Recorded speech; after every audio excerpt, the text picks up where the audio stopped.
When we gather together every Sunday to worship our God, we are united with Catholics who come together to hear the same readings and to participate in the Eucharist.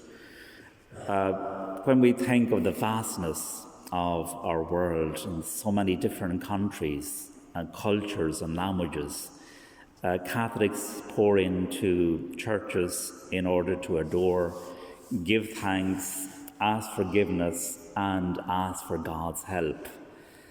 And who makes up the assembly? Well, the rich, the poor, the middle class, children, young people, adults, elderly people, people from all backgrounds come to be with their God. And despite the fact that the concept of the church has and continues to be beaten into the ground in our modern culture, the church belongs to Christ. And he continues to work through it. The church exists because it loves people, it loves souls.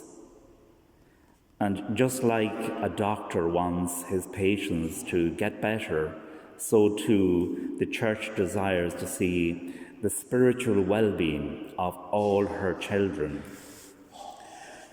that all may come to be more conscious of our beautiful dignity as Christians in order to live a life of goodness, of truth, charity, love, patience, purity, and holiness. An American Catholic professor used a very kind of good example to describe the reality of the church and the world. And he took an example of how, we'd say, a parent tells a small child that not to go out on the road. And one day the kid, starts climbs the fence and he's out on the road. And of course, a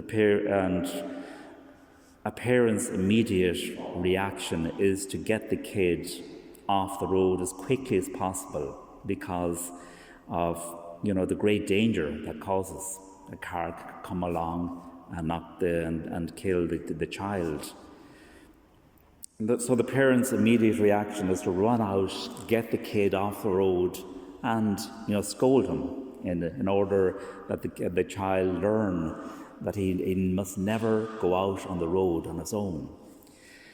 And if a passerby sees all this scene and sees the parent given out to the child, if he thinks to himself, like, this parent is so judgmental, is so harsh, and how severe and how intolerant, can't he just let the kid explore for himself?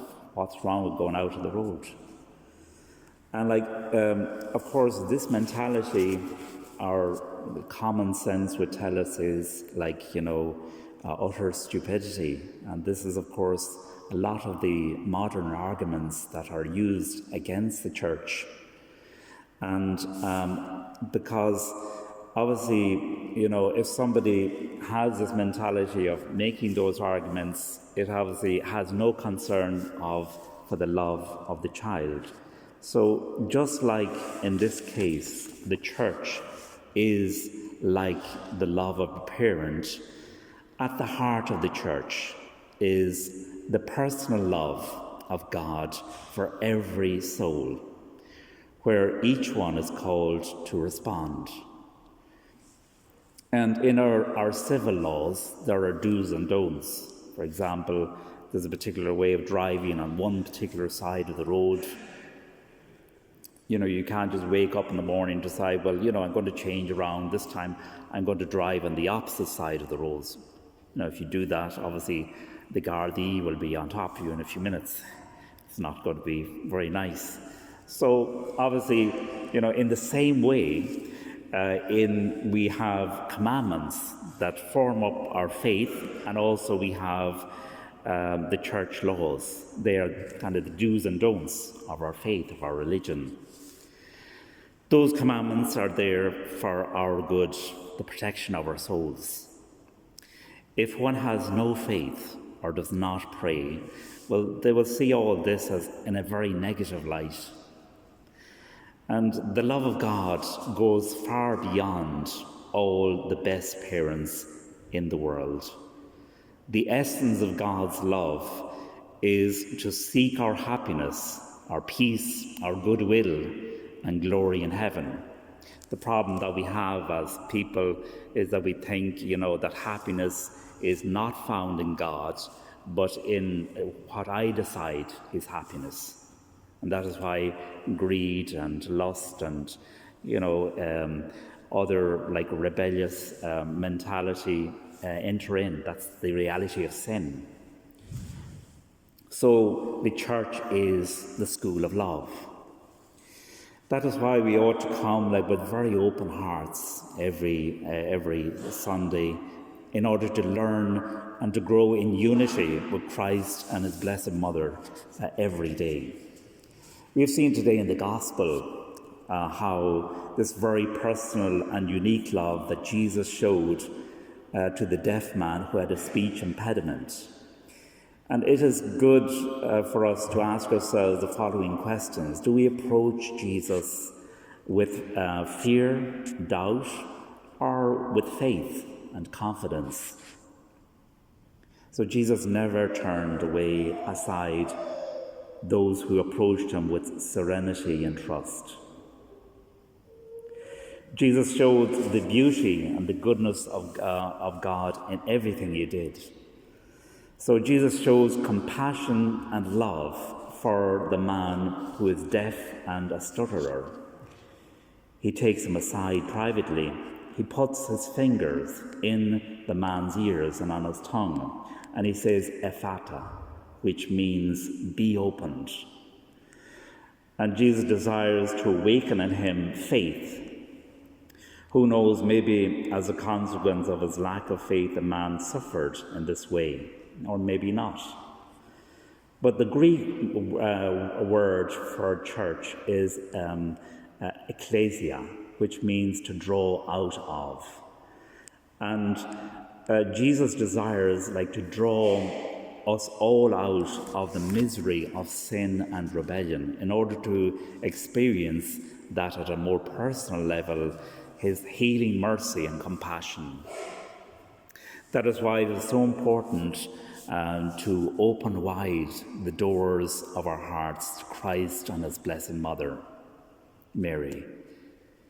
So to talk to them as you would talk to a dear friend, to invite them into your life so that you may grow daily in God's love and goodness.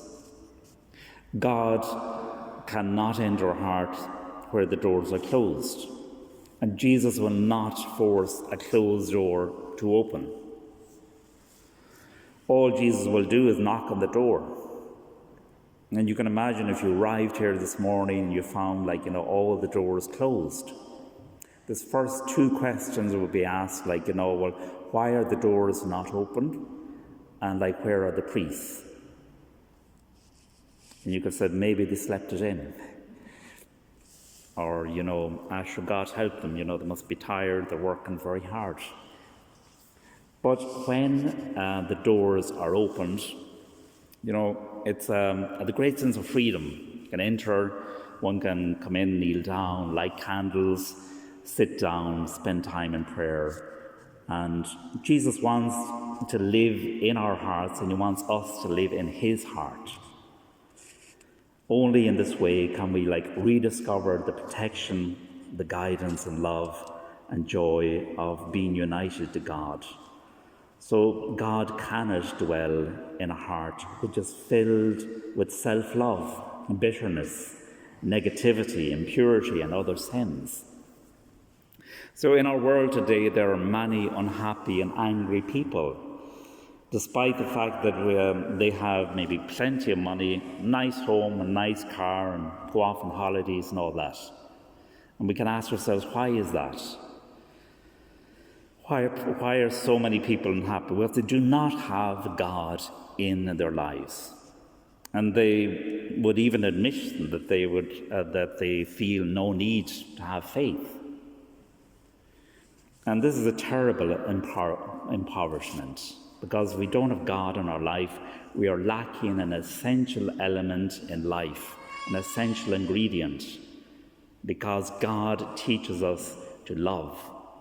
And we can never leave aside that vocation to love, because that is our identity as Christians. So let us ask Jesus to touch our hearts so that we may experience the warmth of his divine love. Amen.